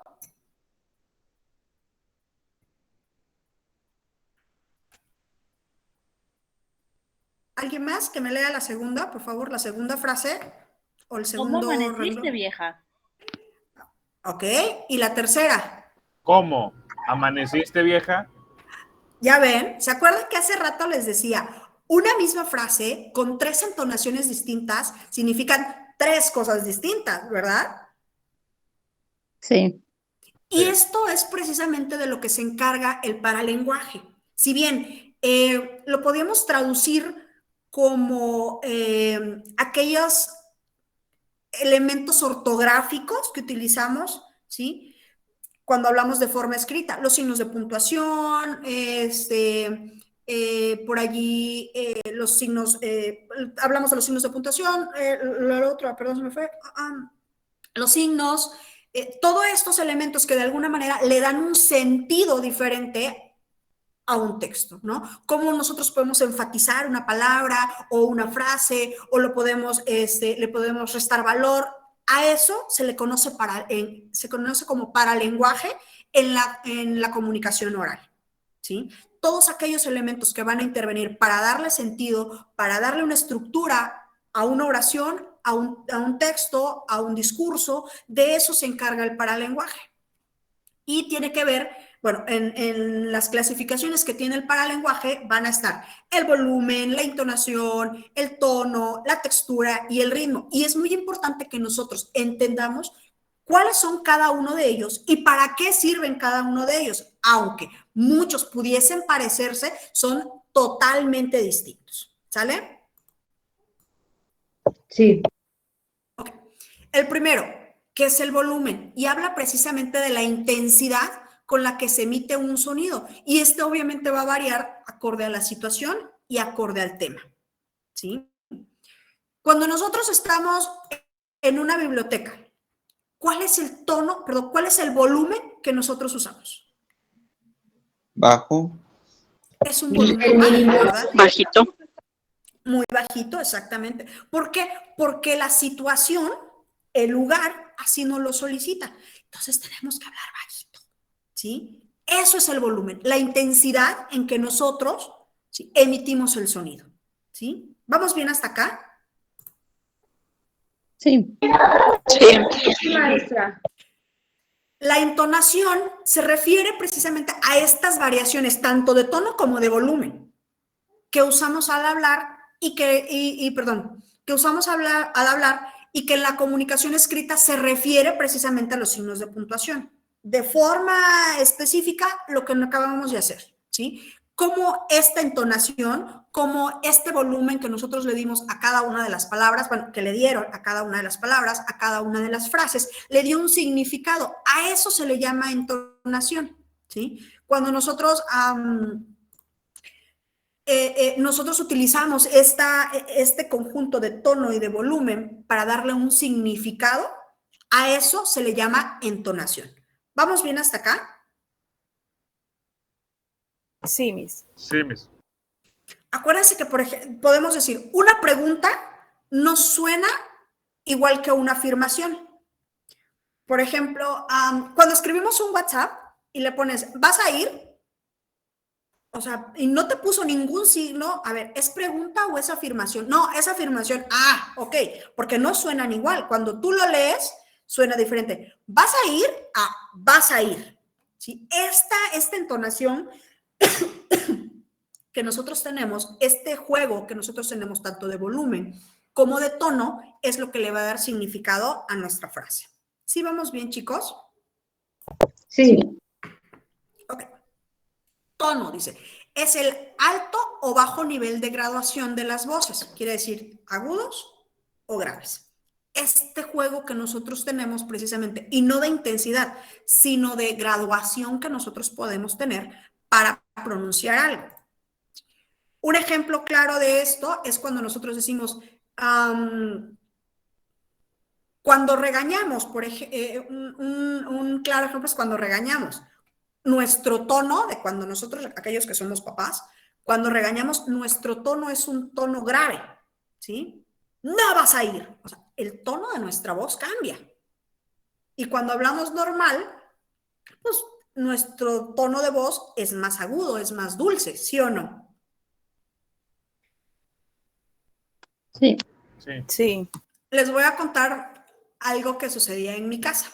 Yo tengo, bueno, mi mamá es educadora y algo que yo criticaba muchísimo, digo, y no me di cuenta hasta que un día ya grande me tocó ir a visitarla, pues cuando estaba dando clases, y algo que me repateaba, pero a mí me repateaba en la primaria, bueno, primaria y secundaria, era que, no sé si ustedes se dieron cuenta que los maestros, cuando daban clases, su voz se volvía muy aguda, muy chillante y era molesto, bueno, por lo menos para mí era molesto recibir una clase porque tenían un tono de voz cuando te hablaban y cuando estaban dando la clase se volvía un tono de voz muy agudo, muy chillante.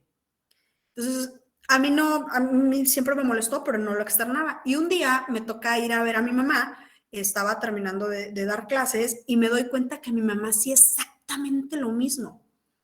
Estaba dando clases y su voz era chillante, era molesta, y cuando termina la clase le digo, oye, ¿por qué hablas así? ¿Así cómo? O sea, así tan chillante tu voz. No, no lo cambio. Sí, hablas chillante, tu voz es chillante, tu voz es molesta. No, no lo cambio.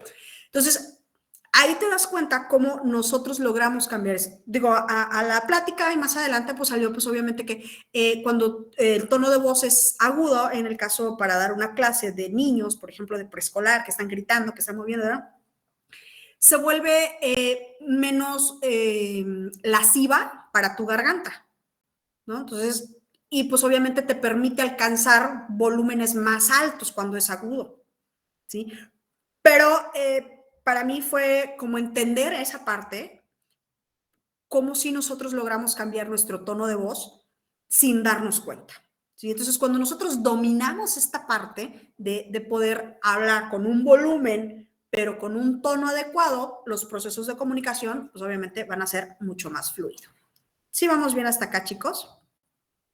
Sí. Vamos a hablar también de la textura de la voz. Tenemos voz suaves, tenemos voz tersas, tenemos voces nasales y tenemos voces guturales. ¿A qué se refiere esto? Van a decir, esta maestra pura tele veía. ¿Alguna vez vieron el programa de La Niñera? ¿De Nani? Sí. Sí. Tenía una textura de voz como muy particular, ¿verdad? Sí. Nasal. Era muy nasal, exactamente. Sí, esas son las texturas de voz. Tenemos a Ana Gabriel, que también tiene una textura de voz muy particular. A eso se refiere con la textura de voz, esta capacidad que tiene, en este caso nuestras cuerdas vocales, para emitir un sonido específico a la hora de nosotros hablar. Y no quiere decir que nosotros sí la podemos fingir, pero pues la verdad es que lastimaríamos nuestras cuerdas vocales, pero a eso se refiere con la textura de voz. ¿Sí vamos bien hasta acá? Sí, profe. Sí. Ok. Y por último, vamos a hablar del ritmo, que el ritmo es precisamente la velocidad que nosotros podemos tener a la hora de hablar y esta capacidad que nosotros tenemos de moderar esta velocidad a la hora de hablar. Tenemos personas que hablan mucho, muy rápido. De forma personal les puedo decir que mi ritmo cambia cuando estoy nerviosa y hablo muy rápido, ¿sí? Y entonces, pero tiene que ver con una cuestión externa, ¿no? Pues en este caso, si estoy nerviosa, hablo muy rápido. Pero también tenemos personas que hablan muy lento, ¿sí? Y el que no podamos nosotros llegar a un término medio o que no podamos nosotros dominar la velocidad con la que nosotros hablamos para ciertos objetivos, habla precisamente exacto, ¿sí?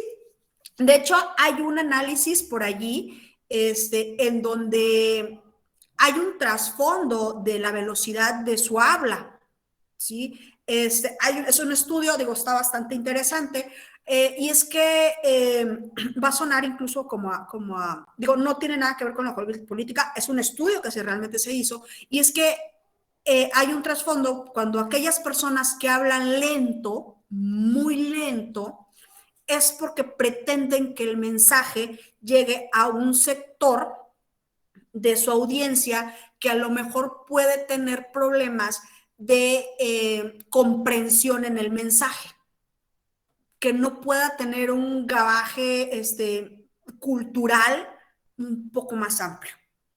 Sí, no sé si me estoy dando a entender. Entonces, cuando nosotros... Por ejemplo, cuando nosotros le hablamos a un niño o le estamos enseñando a hablar a un niño, ¿cómo le hablamos? Mamá, papá, agua. Le hablamos lento, porque lo que nosotros queremos es que entienda lo que nosotros estamos diciendo, ¿o no? Que le llegue el mensaje.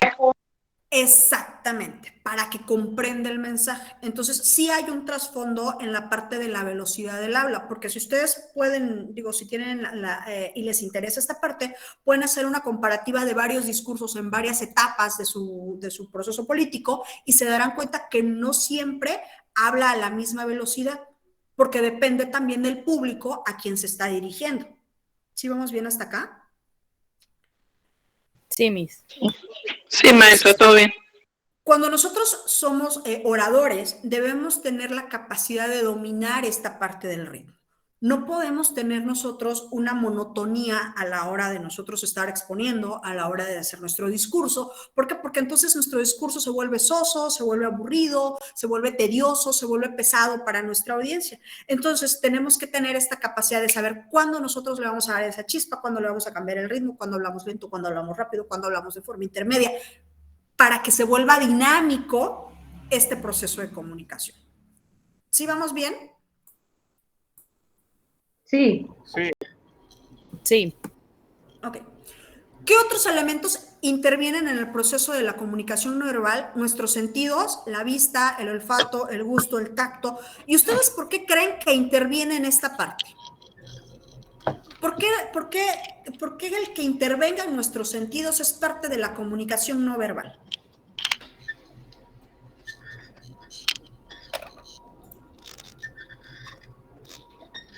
Uno por uno, muchachos, porque luego no los entiendo. No le tengan miedo. ¿Cuál fue la pregunta, profe? ¿Por qué creen que el decir que el que intervenga en los sentidos habla de una comunicación no verbal? Porque puede ser un apoyo para el mensaje. Muy bien. ¿Qué más?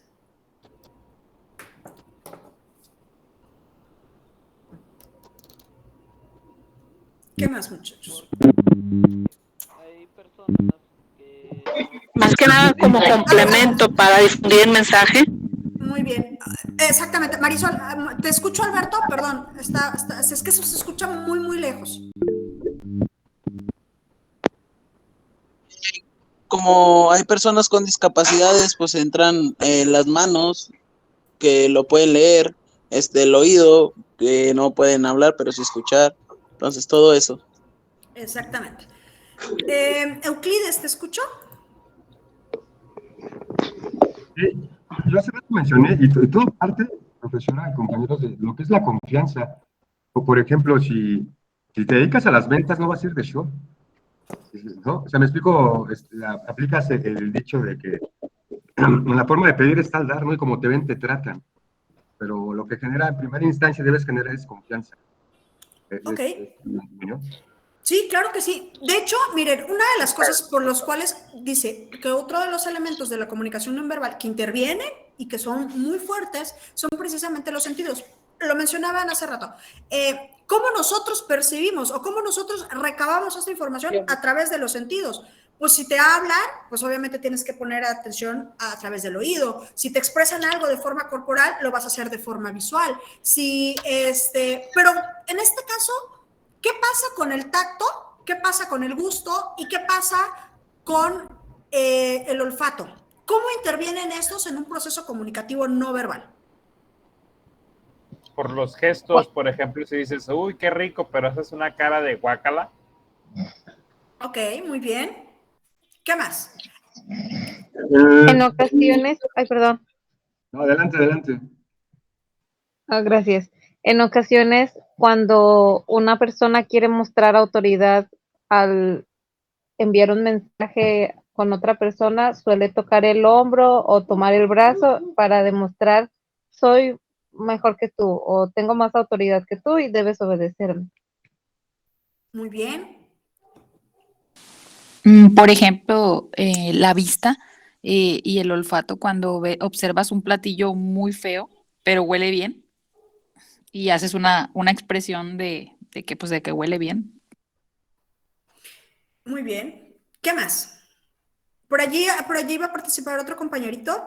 Y en el tacto, acaban de mencionar en el saludo, cuando una persona saluda fuerte es porque da a entender que domina, ¿no? Y más si te pone la mano encima del hombro. Es otro rasgo de ello.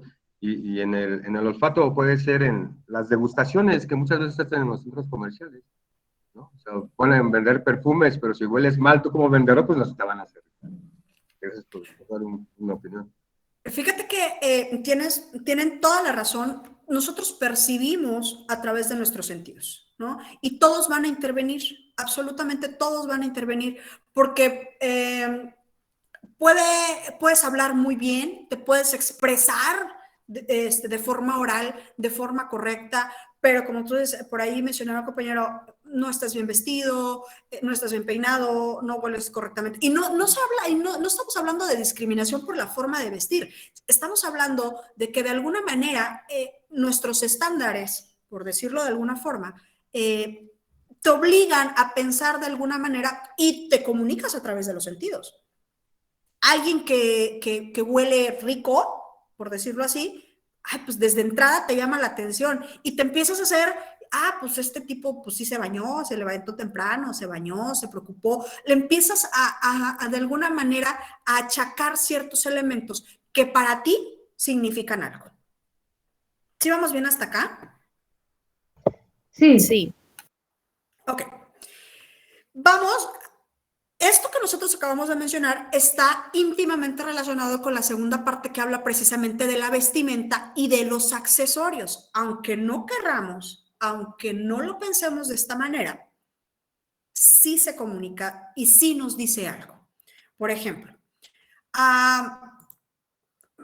vuelvo y reitero, no es con el afán de discriminar, es simplemente porque nos está dando a comunicar algo.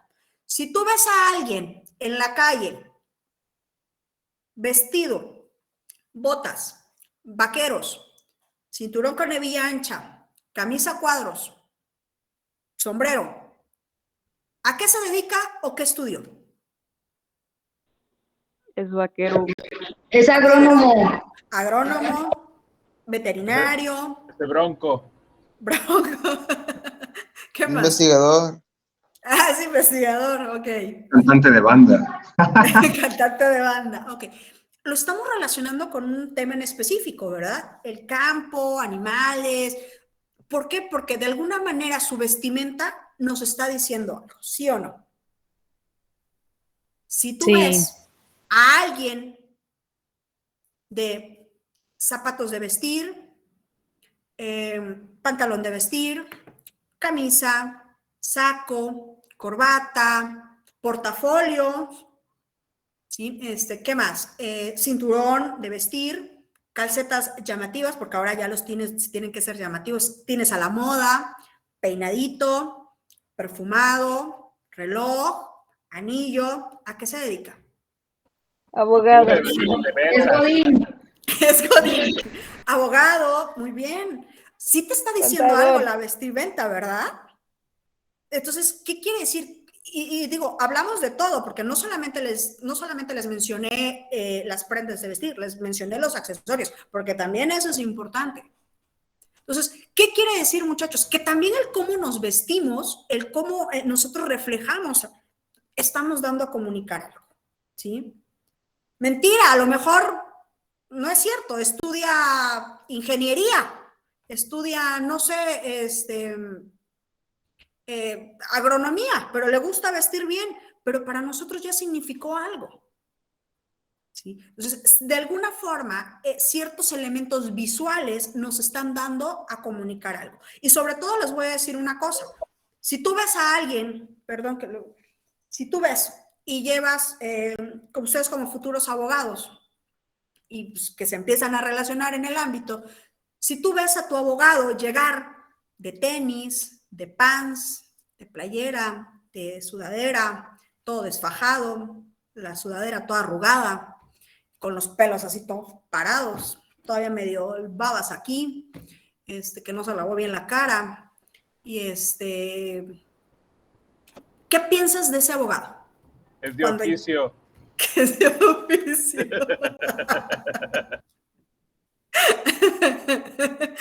Ok, que es de oficio. Deja mucho que desear. ¿Le darías tu caso a esa persona? No. No. Pero es muy bueno, tiene maestría y tiene una especialidad y está actualizado en juicios orales y ha publicado. ¿Se lo darías? No le crees, ¿no? Incluso, exacto, no te sientes en confianza. No le crees y dices, híjole, pues si es que si así se viste para una cita con un cliente, pues ya te encargo cómo va a llevar mi juicio, ¿no? Pierde credibilidad. Exactamente, pierde credibilidad. Entonces, aunque nosotros no querramos, ¿sí? Aunque nosotros no querramos, sí interviene mucho la cuestión de la vestimenta y la cuestión de los accesorios. ¿Por qué? Porque de alguna manera son elementos visuales que están comunicando algo. ¿Vamos bien hasta acá, muchachos? Sí. Sí.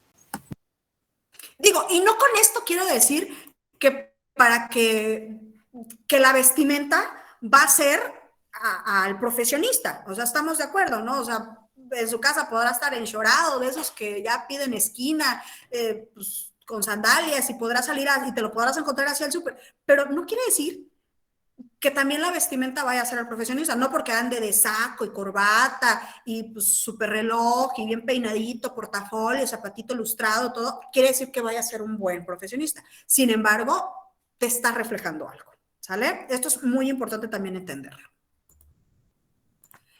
Y por allí viene también la cuestión de la psicología del color. Y es que parece mentira, pero sí nos juega un papel importante a la hora de nosotros dar un mensaje. Alguien que se viste de colores vivos, rojo, amarillo, naranja, ¿qué significa para nosotros? Que es alegre. Que es alegre. ¿Qué más? Una persona extrovertida. Extrovertida. Que inyecta confianza. Inyecta confianza. ¿Por qué? Porque se tiene confianza en sí mismo, ¿sí?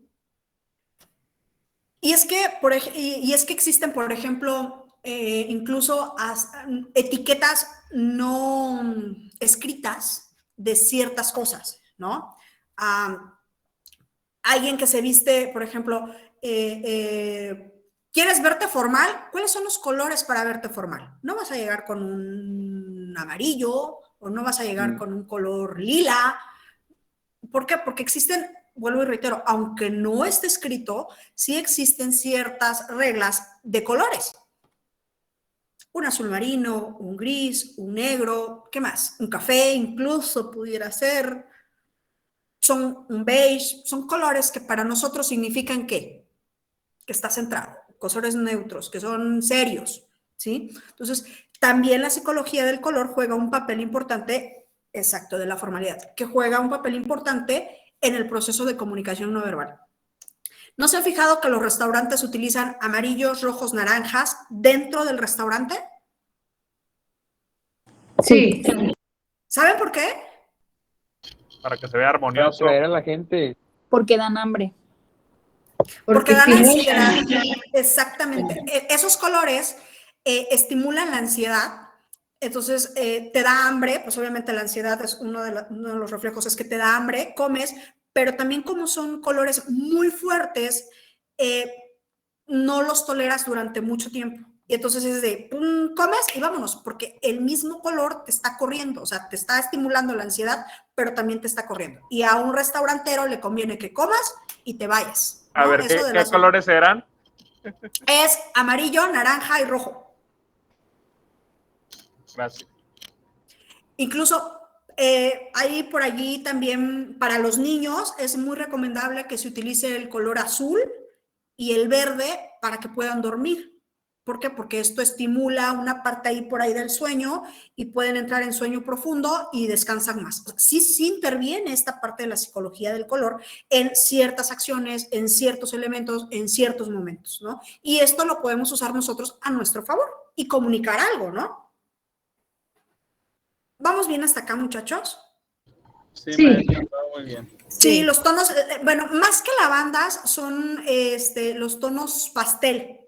O sea, porque acuérdense que el tono lavanda es todavía un poco fuerte, es púrpura, morado, tienen otro efecto. Pero sí los tonos pasteles sí intervienen en esa parte, ¿no? Excepto el rosa, el amarillo, esos estimulan un poquito por ahí el hipotálamo, según yo sé, y activan, hacen que haya una actividad cerebral y entonces el niño no descansa. Pero pues si alguien me desmiente, digo, ¿alguien sabe? Ok. Bueno, vamos a avanzar, ya nos queda poquito tiempo. Vamos con la credibilidad del buen orador. ¿Cuáles son los elementos que nosotros debemos tener para que seamos un buen orador y sobre todo que vayamos trascendiendo en esta parte? Acuérdense que la credibilidad se va haciendo, no es algo con que tú llegues, ¡ay, es que soy buen orador! Sí, pues, ¿quién lo dice?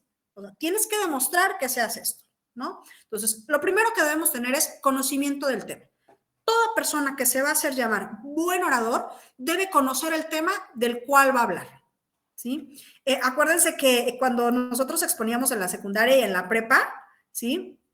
de repente no estudiábamos, se daba cuenta luego el profe que no estudiábamos. ¿Por qué? Porque no conocíamos el tema y leíamos lo que estaban en las diapositivas, ¿verdad? Y entonces, no, pues ni sabe, o sea, ni conoce. Esto no puede pasarnos ahorita que somos profesionistas. Una reputación, ya lo decíamos, una reputación se va a ir haciendo. ¿Cómo lo vamos a ir haciendo? Pues obviamente a través de la práctica, a través de que nosotros cumplamos con estas características, cumplamos con estos estándares que debe tener un buen orador. Y se los mencionaba al inicio. Una habilidad está ligada con la otra. Cuando eres bueno hablando es porque eres bueno escuchando, ¿sí? Si tienes la capacidad de escuchar críticas, recomendaciones, sugerencias, te van a ir volviendo más fuerte, te van a ir volviendo un orador con mayor capacidad de poder mejorar. Y esto obviamente va a repercutir en tu reputación, porque entonces si tú la regaste en una primera ponencia y escuchaste cuáles fueron las críticas, tomaste en cuenta esto, las sugerencias y todo, sabes que en la siguiente ponencia lo vas a tener que cambiar y lo vas a tener que mejorar. Y de allí viene precisamente el saber escuchar, ¿sí? Como También, dice el profe, el escuchar es un arte, ¿verdad? Exactamente. Oír es una cosa, pero escuchar es otra totalmente distinta. ¿Sí vamos bien? Sí. Sí, todo bien. Ok, perfecto. Una cosa que nosotros debemos tener para ser buen orador es tener cultura general. Parece mentira, pero el que nosotros tengamos un cúmulo de conocimientos de los que tú gustes y mandes, va a permitirte a ti, ¿sí?, ser muy eficiente a la hora de transmitir un mensaje. ¿Por qué? Porque vas a poder utilizar ejemplos, analogías, que de alguna forma van a relacionar tu conocimiento con el conocimiento de tu receptor. ¿Por qué? Porque lo vas a llevar a algo que es tangible para él, ¿sí? Si nosotros, por ejemplo, hablamos, no sé, un tema de leyes, ¿sí?, que es lo que ustedes están formando, vamos a utilizar ejemplos reales, vamos a utilizar ejemplos que a lo mejor tienen que ver con su vida cotidiana. Podemos hablar, por ejemplo, de desfalcos, Claro, la lectura influye mucho para la cuestión de la cuestión cultural, eso es indudable, ¿sí? Si bien la experiencia de vida es un elemento importante, también la capacidad de lectura y de comprensión lectora y de conocimientos a través de la lectura que nosotros tenemos va a ser muy importante, ¿sí? Entonces, cuando nosotros dominamos este bagaje cultural, cuando nosotros dominamos esta capacidad de muchísimos temas, de esta cultura general, que podemos poner ejemplos, que podemos tener chistes, que podemos aterrizar en elementos, ¿sí?, que es un poquito más tangible para la audiencia, se va a volver mucho más interesante también y comprensible para la audiencia. Y sobre todo vamos a satisfacer la necesidad de conocimiento que tiene tu audiencia. Porque si bien nosotros vamos a exponer un tema, la idea es que nuestra audiencia se lleve un aprendizaje. ¿Sí vamos bien hasta acá? Sí. Sí. Sí. Ok, perfecto. Y aquí tenemos 10 consejitos para hablar en público. Recuerda, obviamente, contar lo más interesante de ti. Cuando ustedes se presenten, mi nombre es fulanito, hago esto. O sea, ¿qué es lo que te consideras que es más interesante de ti? ¿Qué vamos a hacer con esto? De alguna manera familiarizarnos con nuestra audiencia, darle la confianza a nuestra audiencia, porque estamos tocando a lo mejor un tema no tan formal como el que nosotros vamos a dar. Practicar nuestro discurso, esto es importantísimo. Entre más practiquemos, entre más conozcamos nuestro discurso, pues obviamente más lo vamos a dominar y lo podemos reestructurar, lo podemos cambiar, lo podemos improvisar. ¿Por qué? Porque pues conocemos cuál es la estructura de este. Siempre pregunta hasta que quede claro. O sea, a ver, ¿vamos bien? ¿Están seguros? ¿Por qué? Porque vuelvo y reitero, lo que nosotros pretendemos a la hora de hacer un discurso, de dar una ponencia, es darle un conocimiento a nuestra audiencia. ¿Vamos bien hasta acá? Respetar a nuestra audiencia. Parte del respeto a nuestra audiencia es entender que van a tener diferentes puntos de vista y que no siempre van a compartir el que nosotros tenemos. El respeto es esto también, entender que hay muchísimas variantes y que cada uno de nosotros es diferente y que entendemos diferente y que tenemos opiniones diferentes. ¿Sí vamos bien hasta acá? Sí. Hacer un guión es importante. Ojo, y esto es interesante y muy importante. Una cosa es hacer un guión del cual nosotros nos vamos a apoyar y lo otro es memorizarnos el discurso. La intención del guión es un apoyo. ¿Cómo va a ir estructurado nuestro discurso? No quiere decir que lo vamos a memorizar, ¿sale? Esto es importantísimo. No, un guión es un apoyo. No quiere decir memorizarlo, aprenderte la memoria. Va a pasar, no sé quiénes de ustedes tuvieron la fortuna de hacer oratoria o declamación en educación básica.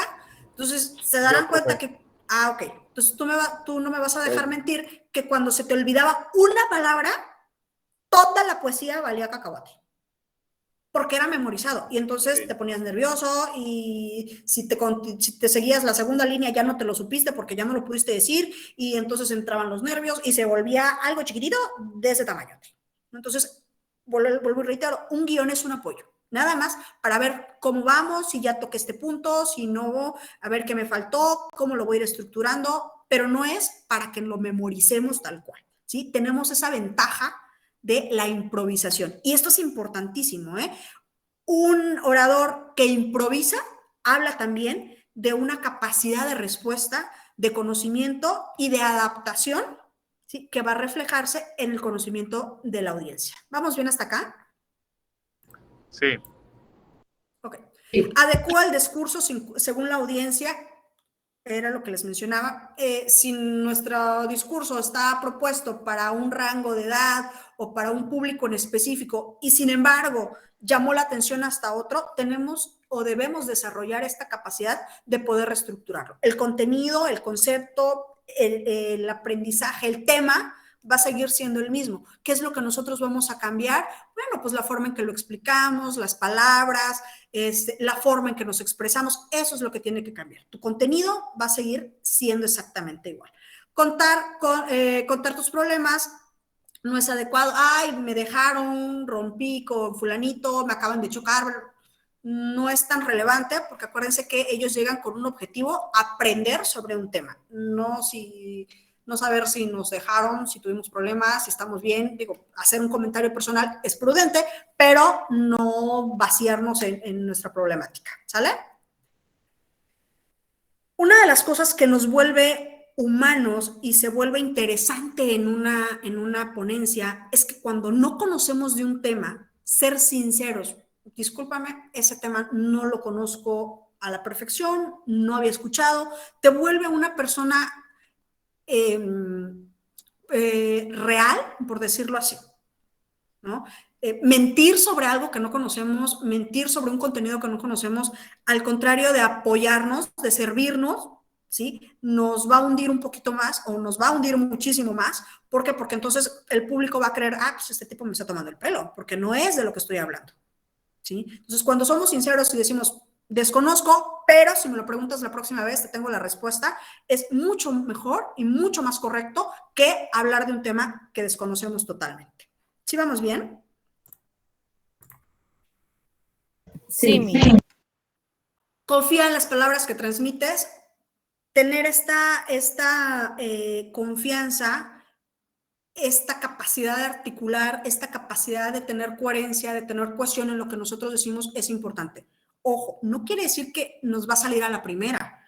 Esta parte de ser un orador, esta parte de ser un ponente, lleva muchísimo tiempo, muchachos. Y quiero que entiendan que bien, esta parte de estructurar, de cohesionar, de tener coherencia en todo lo que nosotros hacemos es de prácticas, prácticas y prácticas. Va a llegar en el momento en que el elaborar un discurso de forma oral, de argumentar un discurso oral, se nos va a dar así, pero tiene que ver una práctica. Pero sin embargo, si tú conoces del tema, si tú ya te informaste del tema, si tú ya investigaste sobre esto, pues obviamente tienes que confiar en los conocimientos que tú tienes y en lo que tú estás diciendo. Acuérdense que una de las ventajas de la oralidad es que podemos reestructurar y podemos cambiar y podemos de alguna manera tener una reacción para componer lo que estamos diciendo mal. Sin embargo, tener confianza en lo que nosotros decimos, en cómo lo estamos diciendo, va a significar muchísimo en nuestra confianza como orador y en la confianza que va a tener el oyente sobre nuestro mensaje, ¿sí? Y lo último es respira, calma y hablar pausadamente, ¿sí? Si nosotros hablamos muy rápido, nuestro mensaje no se va a entender, no nos van a entender y pues obviamente no vamos a enseñar ni vamos a explicar absolutamente nada. ¿Sale, muchachos? ¿Hasta acá tenemos alguna duda? No, todo muy bien. Todo bien, muchas gracias, maestra. No, todo muy bien. Ok, chicos. Bueno, perfecto. Entonces, ya platicamos de cuáles son las características de la tarea. Esta presentación que nosotros acabamos de ver, se las voy a subir a la plataforma ahorita para que ustedes lo puedan revisar y pues obviamente tomen un poquito más idea de cómo estructurar su infografía. Ya les dejé allí unos enlaces, un video de qué es una infografía. En el foro es importante también, muchachos, que vean de qué se tratan las normas APA. Si tienen alguna duda de forma específica, por eso lo puse en el foro, porque si tienen alguna duda de forma específica de lo que es normas APA y todo, lo pueden externar ahí en el foro y obviamente entre todos, porque pues esta es la idea, que todos vayamos resolviendo nuestras dudas, vayamos resolviendo nuestras preguntas, si tenemos comentarios, alguna otra aportación, si ustedes tienen otra página, si ustedes tienen, bueno, la idea de esto es que cada uno de nosotros nos vayamos retroalimentando, vayamos compartiendo nuestros conocimientos y que nos vayamos apoyando en este desarrollo, ¿sale? Diego, se me está durmiendo, una disculpa, pero pues es que lo tengo que aclarar, ni modos, ¿sale? Muchas gracias, maestra. De las clases más largas, pero no me aburro porque está muy fluida. Perdón, una disculpa, eso les pido una disculpa muy grande. Pues sí, eso sí, mis sesiones son algo largas, pero bueno, pues la intención es que ustedes se vayan con el conocimiento necesario para que logren un buen desarrollo profesional. ¿Sale? Sí, maestra, muchas gracias. Excelente clase. Muchas gracias, Miss. Descansen, cuídense. Gracias. Gracias, Buenas noches. Gracias. Buenas noches, por allí. Ya lo escuché. Descansen. Igualmente, que descanse, maestra. Buenas noches, compañeros.